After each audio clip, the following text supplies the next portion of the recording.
नमस्कार दोस्तों। एक बार फिर से आप सभी का स्वागत है हमारे चैनल भक्ति धारा में।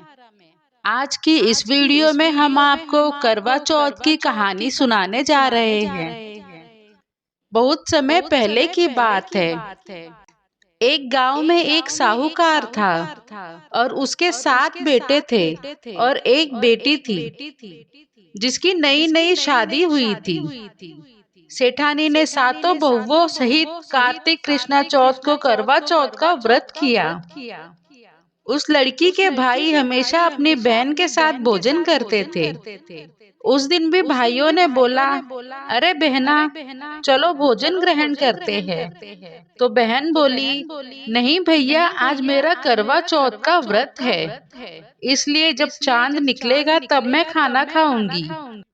भाइयों ने सोचा, बहन इतनी देर तक भूखी कैसे रहेगी, इसलिए एक भाई ने दिया लिया तो दूसरे भाई ने छलनी, तो दूसरा छलनी लेकर पेड़ पर चढ़ गया। दिया जलता हुआ दिखा तो बहन को लगा चांद निकल आया है। तभी बहन ने भाभीियों से कहा, देखो भाभी, चांद निकल आया है। तब भाभी बोली, बाई जी, ये चांद तो तुम्हारे लिए उगा है, हमारा चांद तो रात में दिखेगा। क्योंकि भाभियां जानती थी कि ये सब शरारत उस लड़की के भाइयों की है। बहन अकेले ही खाना खाने बैठी। पहले कौर में ही बाल आया। दूसरा कौर खाने लगी तो उसके ससुराल से बुलावा आ गया कि उसका पति बहुत बीमार है, बहू को जल्दी भेजो। माँ ने जैसे ही कपड़े निकालने के लिए बक्सा खोला, 3 बार ही कभी सफेद कभी काला तो कभी नीले कपड़े ही हाथ में आए। तो माँ ने कहा, अरे ये क्या अशुभ हो रहा है। माँ ने कुछ सोचा और एक सोने का सिक्का उसके पल्लू में बांध दिया और कहा, रास्ते में जो भी दिखे सबके पैर छूती जाना, और जो तुझे अमर सुहाग का आशीर्वाद दे उसे ये सोने का सिक्का दे देना और खाली पल्ले से गांठ बांध लेना। रास्ते में जो भी मिला उसने सबके पैर छुए और सब यही बोले, भाइयों का सुख देखना, भाइयों का सुख देखना। किसी ने भी सुहाग का आशीर्वाद नहीं दिया।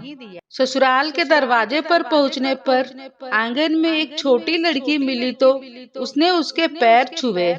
तो लड़की बोली, तुम्हारा सुहाग अमर रहे, तुम 7 पुत्रों की माँ बनो। यह वाक्य सुनते ही उसने जल्दी से सोने का सिक्का निकाला और उसे दे दिया और अपने पल्ले से दोबारा गांठ बांध ली।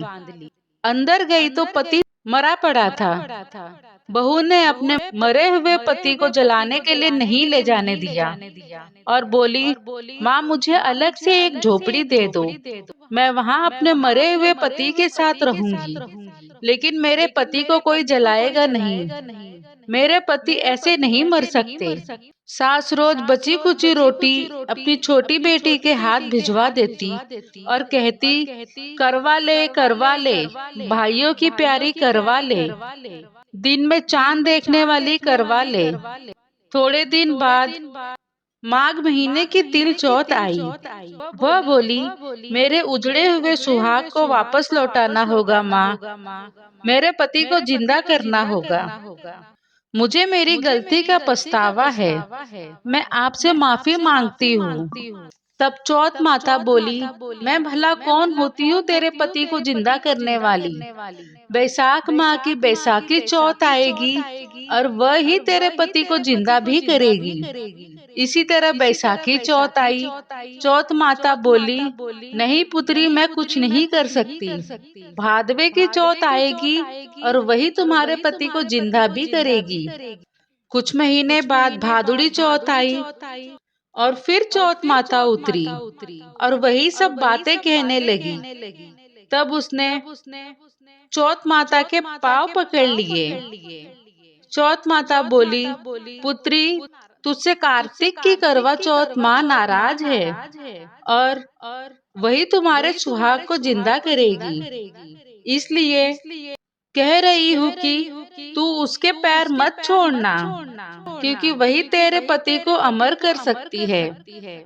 अगर तूने उसके पैर छोड़ दिया तो उसके अलावा तेरे पति को कोई जिंदा नहीं कर सकता।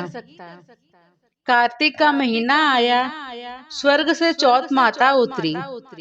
चौथ माता आई और गुस्से से बोली, भाइयों की प्यारी करवा ले, व्रत तोड़ने वाली करवा ले, दिन में चांद देखने वाली करवा ले।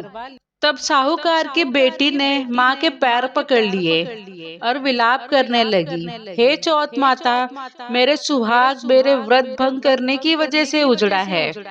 मैं ना समझती, मुझे इतना बड़ा दंड मत दो, मेरा सुहाग जिंदा कर दो माँ। तब चौथ माता बोली, मेरा पैर पकड़कर क्यों बैठी है, छोड़ मेरा पैर।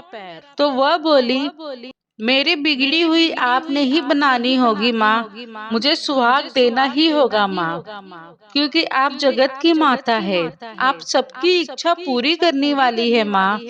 तब चौथ माता खुश हुई और आंखों में से काजल निकाला, नाखूनों में से मेहंदी, बिंदी में से रोली निकाली और सबसे छोटी उंगली से उसके मरे हुए पति पर छींट दिया।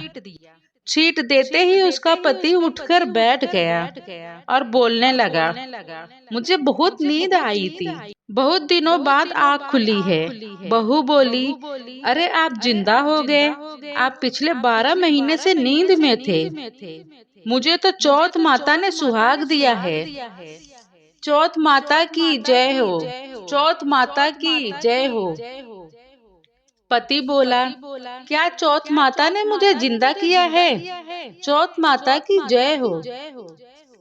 उधर ननद रोटी देने आई तो उसने 2 जनों के बोलने की आवाज सुनी, तो अपनी माँ को जाकर बोली, माँ पता नहीं भाभी तो अभी किसी के साथ बातें कर रही है।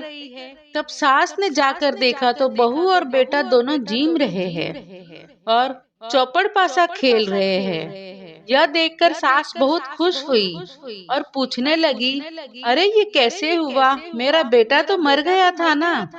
तो बहू बोली, ये सब मुझे मेरी चौथ माता ने दिया है। और सासू जी के पैर छूने लगी और सास ने अमर सुहाग होने का आशीर्वाद दिया। लेकिन बोली, ये बात तो ठीक है बेटा, लेकिन नगर वासियों को कैसे यकीन दिलाएंगे कि चौथ माता ने सुहाग तुम्हें वापस कर दिया है। तो बहू बोली, हे माँ, अगर मैं उल्टा करवा फेर दूंगी तो ये दोबारा से वापस मर जाएंगे, और अगर सीधा करवा फेर दूंगी तो ये जिंदा हो जाएंगे, और ऐसे ही सब लोगों को यकीन हो जाएगा। तो पूरे नगर में ढिंडोरा पिटवा दिया कि सब कोई देखने आए। करवा फेरते ही उसका पति जिंदा हो गया। दूर खड़े हुए पति पत्नी का गठबंधन जुड़ गया और सब चौथ माता का चमत्कार मानने लगे। चौथ माता का व्रत पुरुष की पत्नी, बेटे की माँ सभी को करना चाहिए। चौथ माता का स्मरण करना चाहिए। हे चौथ माता, जैसे साहूकार की बेटी का सुहाग उजाड़ा वैसे किसी का नहीं उजाड़ना। जैसे वापस उसके पति को जीवित कर दिया वैसे सभी का करना। यह कहानी कहने, सुनने और हुंकार भरने वाले सभी की मनोकामना पूर्ण करना। बोलो मंगल करनी, दुख हरणी चौथ माता की जय हो।